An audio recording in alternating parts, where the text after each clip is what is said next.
Hi friends, welcome to Aqua Happiness channel. இன்னைக்கு நம்ம Maggi வச்சுட்டு 2 எக் வச்சு மைதா அண்ட் பட்டர் வச்சு ஒயிட் சாஸ் மேகி செய்ய போகிறோம்.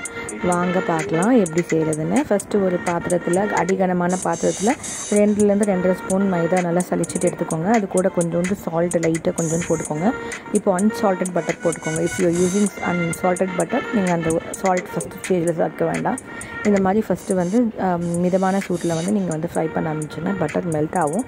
மெல்ட் ஆகுறதுலே வந்து நீங்கள் அந்த மைதாவை வந்து கொஞ்சம் கொஞ்சமாக மெல்ட் ஆகும். கொஞ்சம் கொஞ்சமாக மைதாவை ஆட் பண்ணி நீங்கள் இந்த மாதிரி கலந்துக்கணும். நல்லா கலந்து அந்த ஒரு அல்வா பதத்துக்கு வரோங்க. இதெல்லாம் கலந்து இப்போ பார்த்திங்கன்னா கொஞ்சம் கூட மைதா பாத்திரத்து இல்லாமல் எல்லாமே வந்து பட்டரோட மிக்ஸ் ஆகி உங்களுக்கு ஒரு டெக்ஸ்சர் கிடைக்கும். அப்போ வந்து நீங்கள் கேஸை சிம் பண்ணிவிட்டு டோட்டலாகவே, ஏன்னா பேர்ன் ஆகிடுச்சுன்னா நல்லா இருக்காது.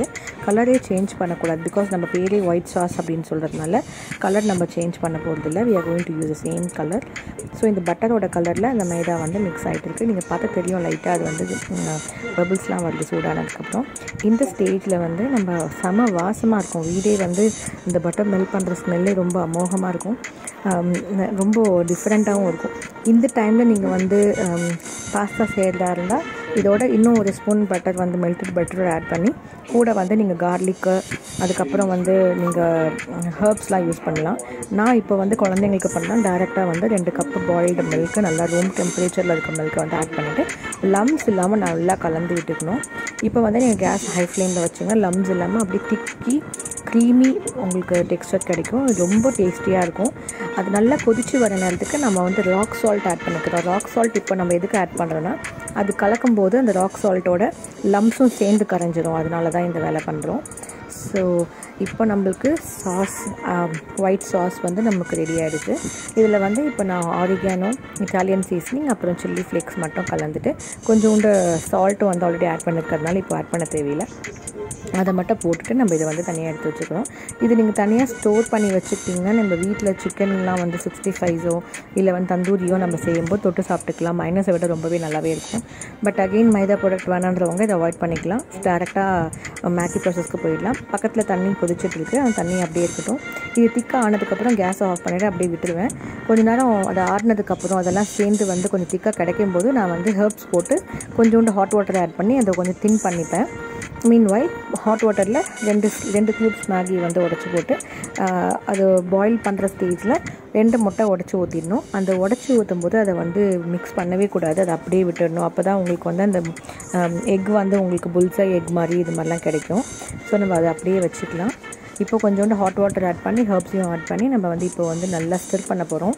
இப்போ தான் நம்மளுக்கு ஒரிஜினல் சாஸ் கிடைக்கும். இது தனியாக எடுத்து வச்சுக்கலாம் சைட்டோல். நான் இதிலேயே வந்து எல்லாமே செய்ய போகிறேன். ரொம்ப டேஸ்டியாக இருக்கும். குழந்தைங்களுக்கு இது ரொம்ப பிடிக்கும். ஈவினிங் வரும்போது இந்த மாதிரி செஞ்சு கொடுத்தீங்கன்னா. ஆல்சோ நீங்கள் மேகிலாம் இல்லாமல் நீங்கள் நார்மல் நூடுல்ஸையும் இந்த மாதிரி செஞ்சு இதில் போடலாம். எக்கோட போட்டு இதில் போடலான்னு டேஸ்ட்டாக இருக்கும். இல்லை நீங்கள் பாஸ்தா செய்கிறதா இருந்தாலும் பண்ணலாம். இன்னமும் நல்லாயிருக்கும் இது மாதிரி பண்ணும்போது. இப்போ நான் வந்து இதில் வந்து 2 நூடுல்ஸ் க்யூப்பை போட்டிருக்கேன். அப்புறம் எக்கு போட்டிருக்கேன். எங்கள் கண்ணில் காமிக்கிறதுக்காக தான்.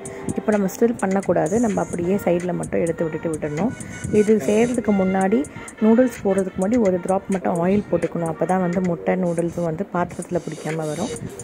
இந்த எக்கு போட்டதுக்கப்புறம் மேலே வந்து நான் மேகி நூடுல்ஸோட சீக்ரெட் மசாலாவை ஆட் பண்ணிடுறேன். அது என்ன மசாலான்னு தெரியாது, அதான் சீக்ரெட் மசாலான்னு சொன்னேன். அதை ஆட் பண்ணிவிட்டு இப்போ நம்ம வந்து ஒரு கத்தியோ இல்லை வந்து ஃபோக்கோ வச்சு லைட்டாக நம்ம அந்த கிண்டி கொடுக்க போகிறோம்.